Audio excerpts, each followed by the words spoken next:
Esto es el dióxido de carbono, desde sus orígenes hasta su traslado alrededor del planeta. Este modelo nos muestra las principales fuentes del gas de efecto invernadero y también dónde se encuentran las regiones que nos ayudan a completar el ciclo del carbono, es decir, que nos ayudan a disminuir las grandes cantidades de CO2 que existen en la atmósfera. Te invito a que me acompañes para que sepas qué es lo que explica, cómo funciona este modelo y por qué es tan importante que sepamos esto y se haga concientización de un fenómeno del que todos hemos escuchado hablar y nos está afectando: el cambio climático.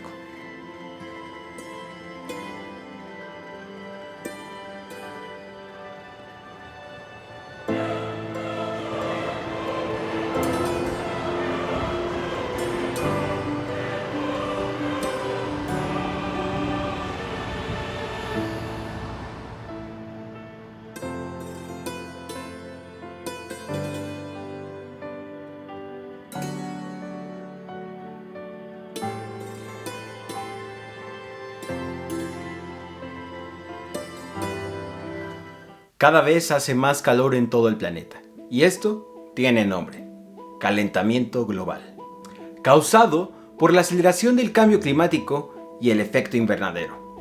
Para que nuestro planeta esté calentito y no estemos demasiado fríos como en el planeta Marte, con sus temperaturas bajo cero, la atmósfera terrestre está compuesta de diversos gases que evitan que parte de la radiación solar que entra a nuestro planeta escape, provocando así que nuestro planeta mantenga una temperatura adecuada para que la vida se desarrolle.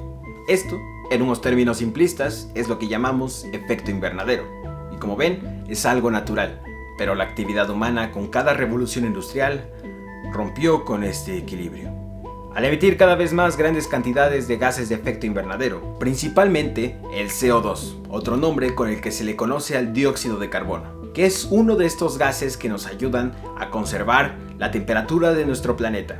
Pero hagamos un razonamiento muy simple para que podamos entender el gran problema de emitir gases de efecto invernadero. Si los gases de efecto invernadero evitan que parte de la radiación solar salga para así mantener cierta temperatura en nuestro planeta, a mayor cantidad de gases, la radiación solar que salga cada vez será menos, porque la atmósfera captará cada vez más la radiación solar y aumentará la temperatura de nuestro planeta. Estos modelos fueron creados por medio de muchos datos recolectados a lo largo del año 2021 y creados por la NASA. A continuación describiré a los mayores responsables de las emisiones de dióxido de carbono. Combustibles fósiles, que es utilizada en un 80% a nivel mundial como fuente energética. Según la ONU, estos se definen como carbón, gas natural y petróleo, representada de color naranja. Energía a partir de la biomasa.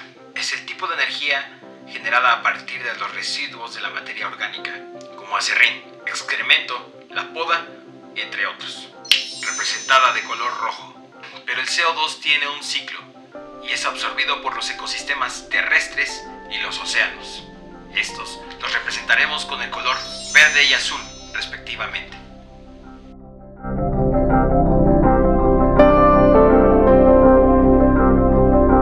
Empieza el año y las emisiones de dióxido de carbono se encuentran en la parte norte del continente americano, donde podemos ubicar a Estados Unidos, México y Canadá. En esta región del continente existen países que albergan varias de las ciudades más pobladas del mundo, junto con gran capacidad industrial. Hay que saber que estos tres países son de los principales contaminantes de todo el mundo. Y no lo digo yo, dejo mis fuentes acá abajo. Y una de sus mayores fuentes de dióxido de carbono es su energía basada en combustibles fósiles. La absorción del CO2 se encuentra en la mayoría del continente, aún. Sin embargo, hay una región muy importante que va desde el sur de México hasta el Amazonas. Por supuesto, estamos hablando de todos los bosques, selvas y demás ecosistemas que puedan realizar fotosíntesis y así convertir este dióxido de carbono en otros compuestos, principalmente en oxígeno, cumpliendo así el ciclo del carbono. El dióxido de carbono es fácilmente absorbido durante la época de crecimiento de las plantas, tal como lo indica la NASA. Pero durante la temporada de invierno, este CO2 no es absorbido, y si lo es en pocas cantidades. Los organismos capaces de realizar fotosíntesis también tienen un límite, también tienen llenadera, como dirían muchos, y no por recibir mucho CO2 lo van a convertir todo, no, tienen un límite.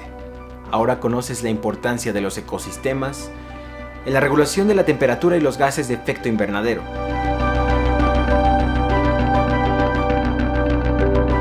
En esta región del planeta que se muestra, tenemos al gigante asiático, China, que alberga una gran cantidad de población, ciudades e industria. Una serie de factores que incrementan la emisión de gases de efecto invernadero.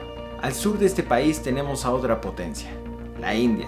En las regiones naturales de Asia y Oceanía se encargan de la absorción del dióxido de carbono que estas grandes potencias emiten, pero parece que el exceso de las emisiones supera a la capacidad de los ecosistemas de poder realizar la fotosíntesis. Los océanos se encargan de absorber la mayoría del dióxido de carbono. Según la ONU, sin la ayuda de los océanos, el carbono alcanzaría niveles 50% más altos que los registrados en 2019. Pero al estar acumulado más del 90% del carbono en los océanos, este cambiaría su composición y se acidificaría, dejando de ser un aliado y convirtiéndose en un problema más en esta guerra contra el cambio climático.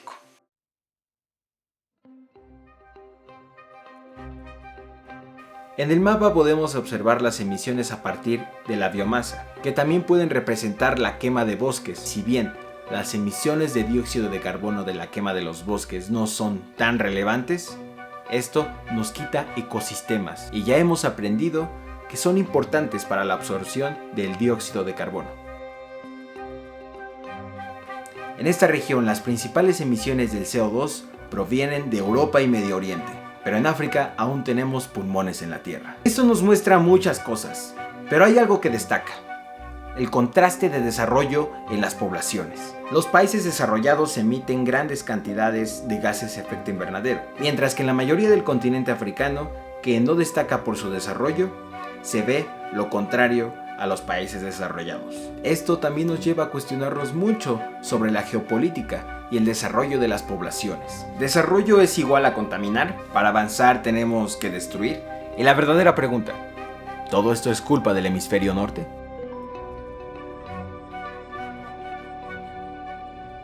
¿Qué tienen en común todas estas regiones?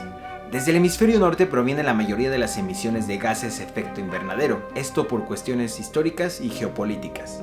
Recordemos que gran parte de los países más desarrollados se encuentran en esta región del planeta. Esto tiene muchos efectos, como ya hemos analizado, o peor aún, que agoten los recursos de otros territorios, afectando a los ecosistemas del planeta. Estas emisiones de dióxido de carbono son principalmente provocadas por la quema de combustibles fósiles, que es la principal fuente energética actualmente.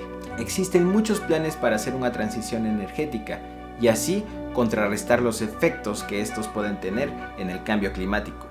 Sin embargo, los intereses de algunos gobiernos y empresas hacen que esta transición sea cada vez más lenta cuando se nos acaba el tiempo.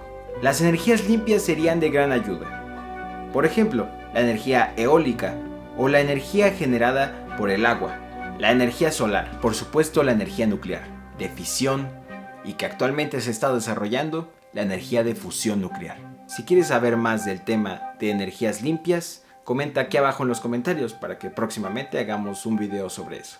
Es importante conocer los daños a la salud que tienen los gases de efecto invernadero, desde daños a corto plazo como convulsiones, mareos, dolores de cabeza, hasta daños crónicos como el cáncer, o hasta la pérdida de habilidades cognitivas, sin dejar a un lado los efectos en el humor que provocan los diferentes cambios de temperatura y la presencia de estos gases. Y me baso en diferentes organismos de la salud y en algunos artículos como el de la revista Nature, publicado en 2019, los cuales citaré aquí abajo, para que no tengas duda de nada e investigues por tu cuenta.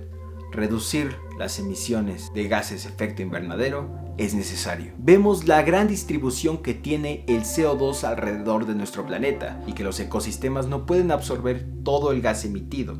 Y aunque los ecosistemas sean aún grandes, el exceso de este gas hace que sea imposible absorberlo todo. Luchemos por el lugar en el que vivimos, nuestro planeta Tierra. Hay que combatir al calentamiento global acelerado que estamos viviendo. Te agradezco por llegar hasta esta parte del video. Gente del mundo, hay que cuidar este planeta Tierra. Suscríbete y comenta qué opinas de esto. Muchas gracias.